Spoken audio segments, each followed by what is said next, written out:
every trick, including hypnosis, to get you to buy. Is it real? How they make you spend without you knowing.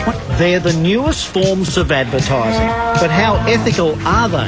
The concern is that people might be having this done to them without their knowledge. Not all marketing is as obvious or gives consumers a choice. The approach so subtle and silent, you may not even recognise that someone is selling you something. He's planting suggestions into impressionable young minds. It almost sounds like they're trying to turn customers into robots who will go out there and just buy anything that they're told to.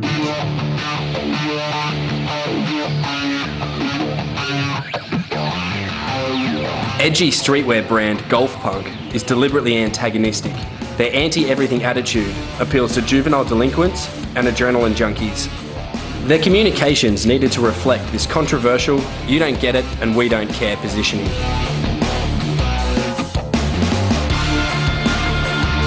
However, over recent years, GolfPunk had begun to lose its edge.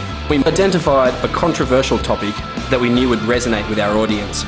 Then we manipulated it to maximise controversy. We've found ways to speed up the brainwashing process.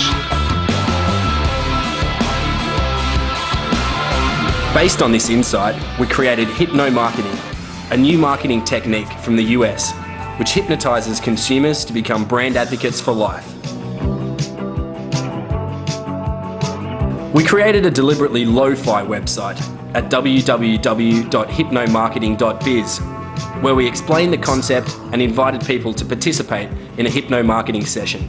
We positioned GolfPunk as Hypno-Marketing's foundation client in Australia and promised food, drink and clothing in exchange for programming people to be GolfPunk brand advocates for life. We also used street media to invite people to the event and to create buzz.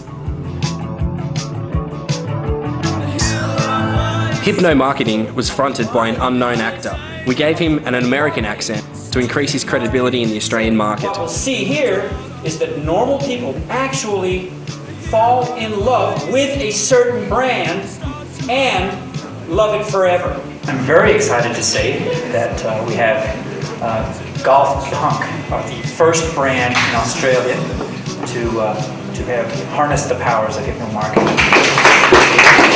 We want you to choose to love it for life. Not only that, you may feel compelled. Gavin Hawke introduced our hypnotist, who invited people on stage to become GolfPunk brand advocates. Sign-ups for the second event came in thick and fast. At the end, all participants were brought out of the trance and would remember nothing of the experience. However, we left the audience believing they were still programmed to be GolfPunk advocates. I had no control over what I was doing, but I knew exactly what I was doing in my mind. Kind of like I had to do what he said, like mesmerised. I don't know, it was weird. We published footage from the Melbourne event on peer-to-peer websites, and the media took the bait. Stories began to appear everywhere. I called our marketing guru, Barry Urquhart, and I discovered this is for real. Barry, good afternoon. Can you just confirm that this is not a prank? Hypno-marketing is in fact real. It is real. It's been launched by Americans in Australia. The reaction was massive. Web Chatter went into overdrive, reaching people across Australia and around the world.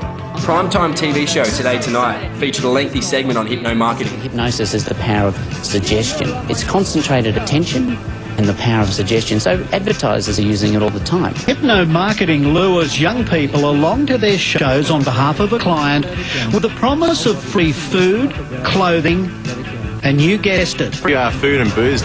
So in they come, willing guinea pigs at this mesmerising meet. The subjects, if you like, come in, get hypnotized, leave, and then they're sort of like a Trojan for the rest of their lives, we hope, selling whatever product. 1, 2, 3, eyes open, get changed. The campaign gave a massive boost to GolfPunk's profile and achieved our aim of positioning them in a highly controversial space.